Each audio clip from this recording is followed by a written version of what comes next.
La Communauté missionnaire chrétienne internationale, ou CMCI, est le débordement du ministère apostolique du professeur Zacharias Tanifomum, leader fondateur de ce mouvement.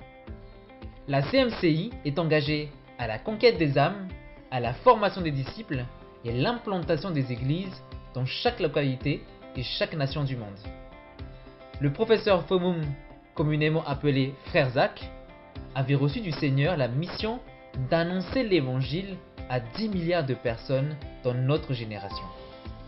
Oui, pour qu'au final, 1 milliard de disciples du Seigneur Jésus-Christ soient formés dans 250 nations d'ici 2065.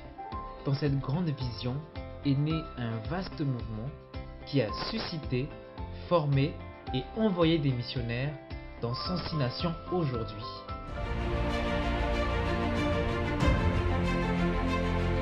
Décembre 2019, l'État camerounais est en train d'accueillir l'un des plus grands rassemblements mondiaux qu'il n'ait jamais connu. 25 000 personnes, 110 nations différentes. Un slogan qu'on entend dans les rues.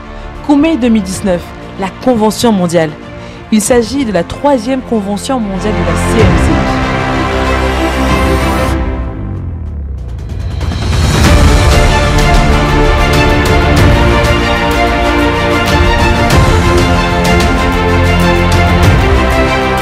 En ce moment, elle célèbre l'accomplissement de la 2e phase de son but. Gagner pour le Seigneur plus d'1 million de disciples et pénétrer plus de 100 nations. Revenons plusieurs années en arrière et découvrons ensemble comment le Seigneur s'est suscité un homme pour ses grands desseins. J'entendis la voix du Seigneur disant « Qui enverrai-je et qui marchera pour nous ?» Je répondis « Me voici, envoie-moi ». Tout comme Ésaïe, le frère Zacharias Tanifomum a répondu à cet appel en donnant son tout dans tous les domaines de sa vie pour glorifier Christ. Tout commence à Windhoek Moumeta, dans la province du nord-ouest du Cameroun. La famille Fomum, constituée de papa Solomon Fomum Tane et maman Rebecca, donne naissance à un fils le 20 juin 1945. Il l'appelle Zacharias Tanifomum. Dès l'âge de 6 ans, Zacharias prenait l'habitude de se réveiller à 3h30 tous les jours pour allumer le feu afin de chauffer l'eau pour son père. He taught me to get from sleep from 3 o'clock to serve our father. So when he was leaving, he made me to be getting up at 3 o'clock to serve our father. And I was doing so. Warm water, making tea. And especially I was taught how to give food to our father, tea, meals, because he was a diabetes patient. And in those days, they were following a method of eating. And Brazak was somebody whom, sometimes when my mother does something, Brazak will rebuke my mother. He will tell him that Papa cannot do like this as you have done. So I know that he loved our father and he followed our father in the ways my father did things. Il nous raconte aussi que jusqu'à l'âge de 14 ans, il vendait des cacahuètes pour sa mère sans jamais avoir mangé une seule graine durant les ventes. Zacharias avait commencé à servir ses parents dès le bas âge. When he was small, and we will sing, I ourselves, for example, me, I know that I copy much working hard from him. Because when I decided that I want to do something, I would do it because I saw it from him. He was not a lazy man. He was not a sluggish man. He was a clean man. And as he was keeping my father's dresses clean and his office clean, his things clean, I copied. When he left, I was keeping them clean too. And I always made my father too happy, as he too used to make my father happy. Because when my father is coming from a trip, he will run and go and catch my father, take the bag. So when my father too will go, and when he's coming, I will run and catch him. Serait-ce dû à ses disciplines et à cette intégrité que ce garçon qui, plus tard, sera connu sous le nom de Frère Zach, tiendrait l'un des secrets de sa réussite? À l'âge de 7 ans, ses parents l'ont inscrit à l'école primaire presbytérienne de Winnenboom, en classe Infant 1, avant de déménager pour Niansoso, où il est inscrit en classe de Standard 1. En 1956, la vie du jeune Zacharias connaît un tournant majeur et déterminant. À l'âge de 11 ans, il reçoit le Seigneur Jésus-Christ au travers d'un traité. Quelqu'un est mort pour toi. Durant les 3 ans qui suivent sa conversion, il finit 2 fois sa Bible entièrement. À 13 ans, le jeune Zacharias avait pour centre d'intérêt le football. Il était d'ailleurs devenu l'un des meilleurs gardiens de l'équipe de foot d'Andek. Mais ses parents ne lui ont pas permis de participer à un match important auquel il aurait voulu désespérément prendre part. C'était en réalité Dieu qui commençait à traiter avec son moi. Le couple Fomum n'imaginait sûrement pas qu'à cet âge-là, leur éducation stricte et sévère contribuerait à produire un homme dont la discipline deviendra sa seconde nature et l'amènera par la puissance du Seigneur Jésus. Poursuivant ses cours au Cameroun Protestant College Bali pendant 3 ans, il a réussi à décrocher une bourse de gouvernement pour poursuivre ses études au CPC Bali. On l'introduit alors à un groupe de croyants avec qui il sortait hebdomadairement pour évangéliser tous les dimanches. C'est peut-être ici que l'étincelle du fardeau pour les âmes périssantes est allumée en ce jeune garçon de 15 ans. Elle ne s'est jamais d'ailleurs éteinte et n'a fait que davantage s'accroître pour l'embraser jusqu'à le consumer totalement au fil des années. Au lycée, il est devenu chargé de la bibliothèque, des cours du soir et de l'information. C'est en 1964 qu'il réussit l'examen d'entrée au Collège des Arts, de la Science et de la Technologie du Cameroun, à Bambili. Il y fait la rencontre de Priskazaï Fokab, qui plus tard deviendra son épouse. À 21 ans, Zacharias a obtenu son General Certificate of Education Advanced Level et a été admis à l'université de Fora Bay, à Sierra Leone. C'est ainsi qu'en septembre 1966, afin d'obtenir une licence en sciences, il effectue un voyage vers la Sierra Leone. Puis, seulement 4 jours après son arrivée, Zacharias a expérimenté la vraie repentance et s'est consacré au Seigneur et à son service. D'ailleurs, comme produit tangible de cette vraie repentance, en 1 an, il a achevé la lecture de 50 livres sur la foi chrétienne. Il est élu secrétaire général de la Bible Study Union de l'université de Fora Bay.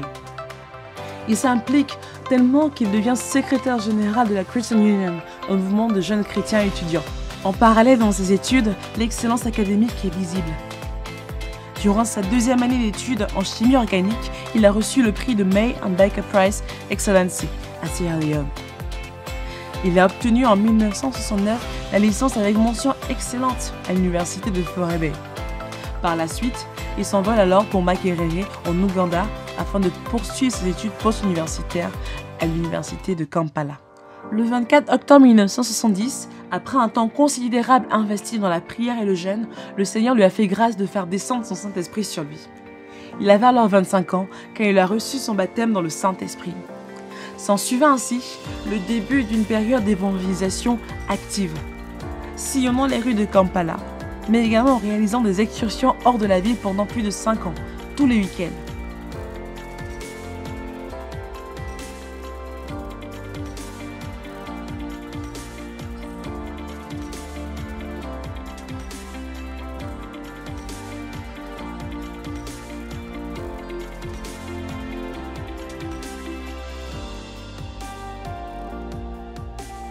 Le 26 février 1972 à Kampala, Zacharias Fomum et Priskazaï ont célébré leur mariage. Puis, le 14 décembre 1972, le Seigneur les a bénis avec leur premier enfant, Ruth Angom.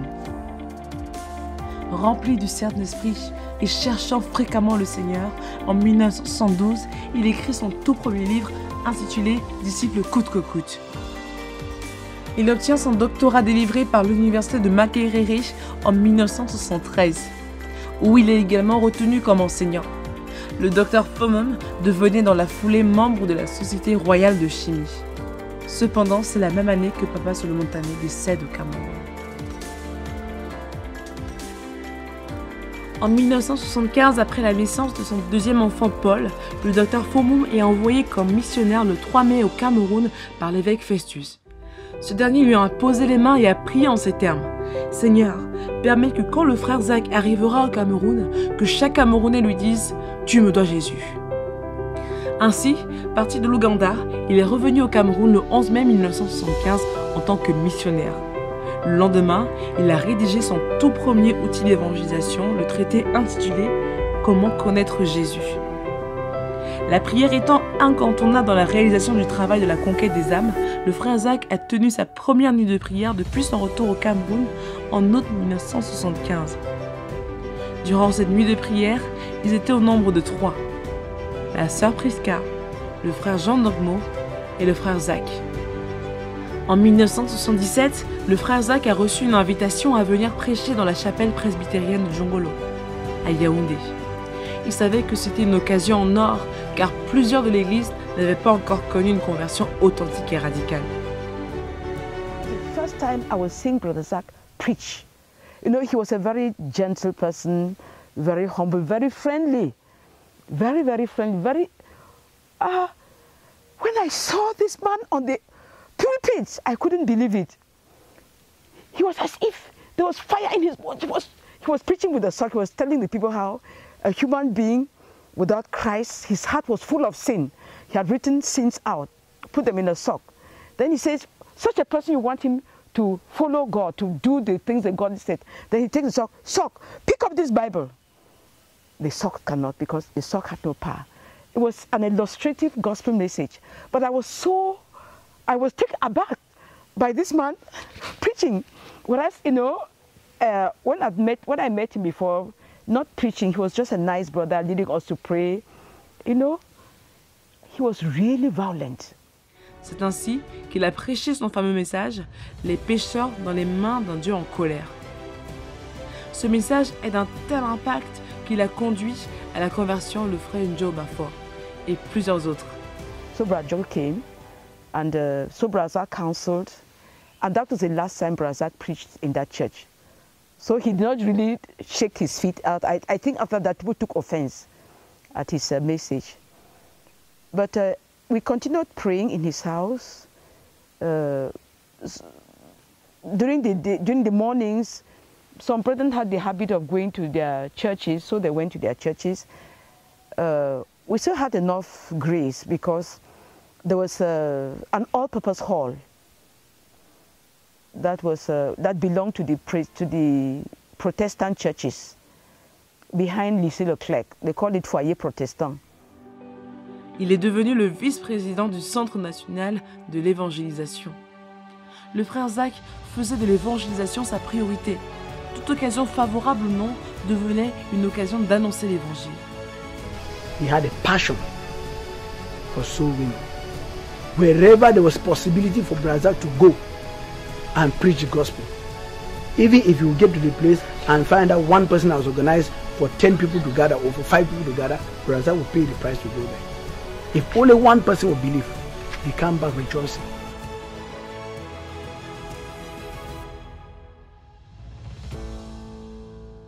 D'ailleurs, en 1978, pendant toute une semaine, au stade de Bamenda, le frère Zach tenait la fameuse croisade qui lui a valu d'être à la première page de la Cameroun Tribune, la presse nationale, sous le titre « Tornade miraculeuse de l'évangile frappe Bamenda ». Des multitudes avaient pris part à cette croisade et étaient à la fois sauvées et guéries. Le Cameroun Tribune l'a surnommé le Billy Graham du Cameroun.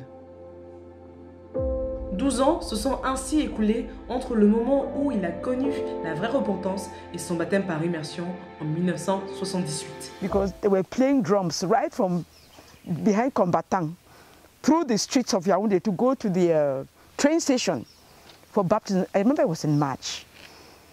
And the water was filthy, very filthy. But the desperate desire to be baptized. So we got baptized. Sister Priscilla stood outside. She kept hoping that Brother Zach would come by. He was supposed to come back by train. So he would be there while she's getting baptized. But the train delayed. And finally we were baptized. We went back. Brother Zach had wanted to go to Nigeria and be baptized there, because some of his friends, believers, both Pentecostals, those of the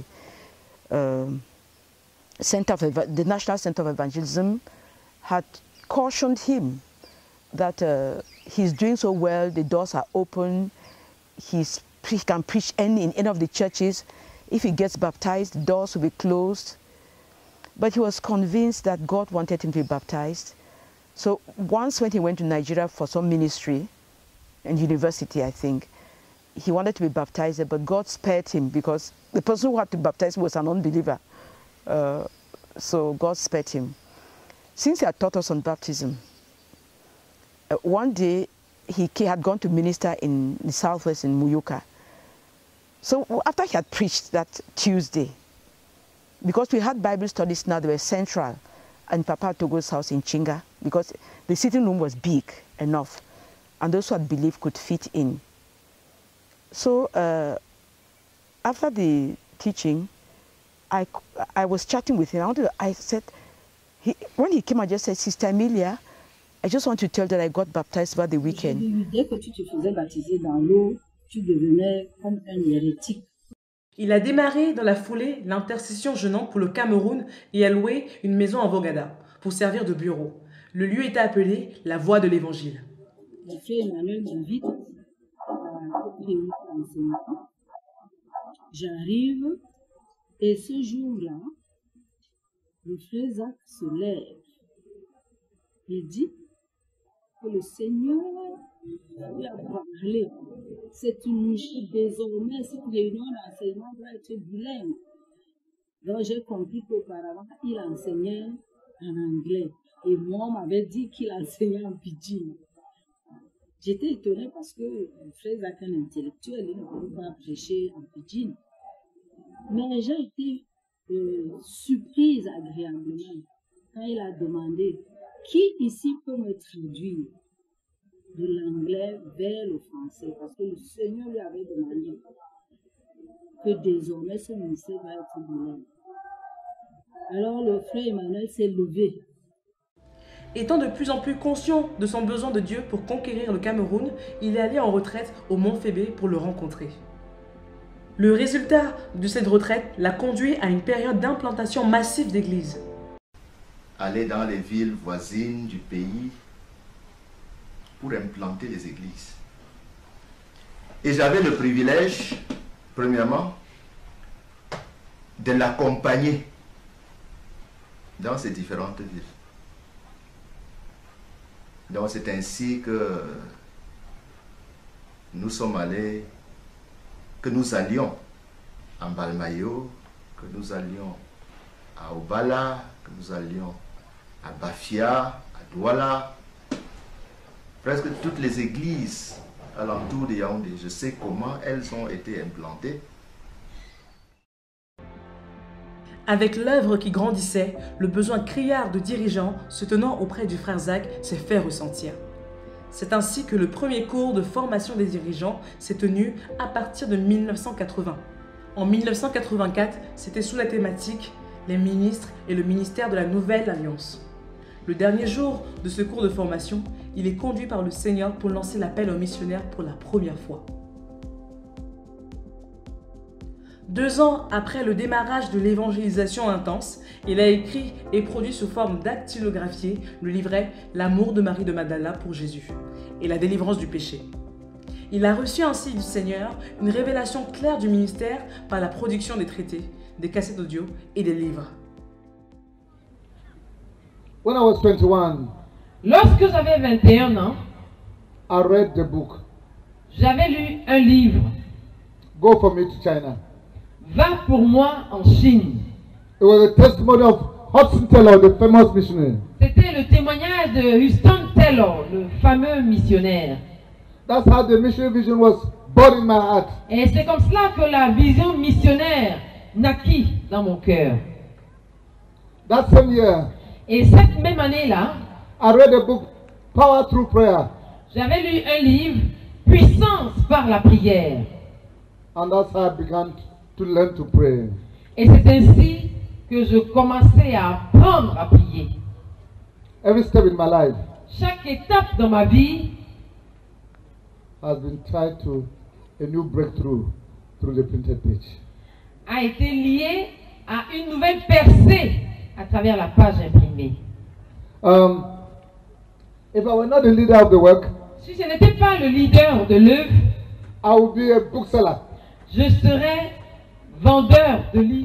Son bureau, situé en Vogada, la Voie de l'Évangile, est alors devenu le Centre de littérature chrétienne en 1982.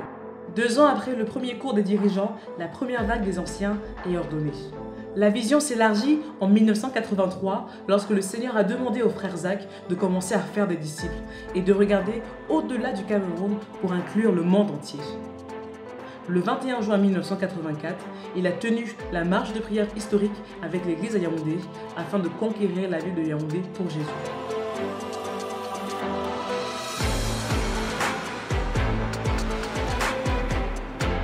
En 1986, le frère Zach commençait à se retirer en Golison, dans la ville de Yaoundé, afin de prendre des retraites personnelles pour chercher Dieu.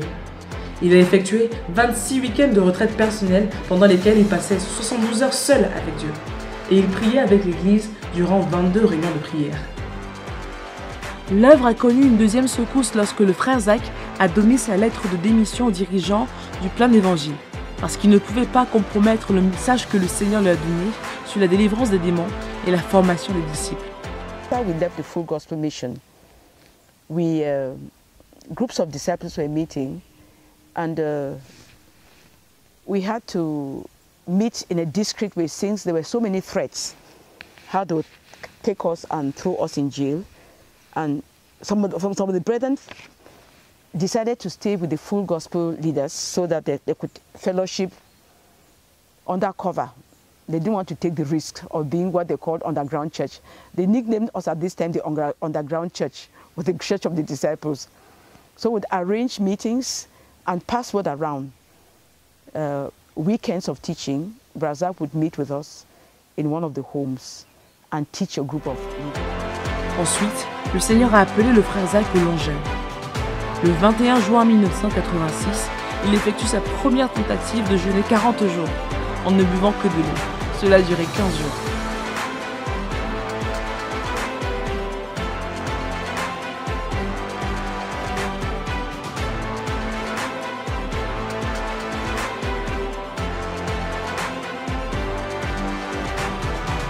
Le ministère du frère Zach évoluait et l'appel de Dieu sur sa vie devenait de plus en plus clair.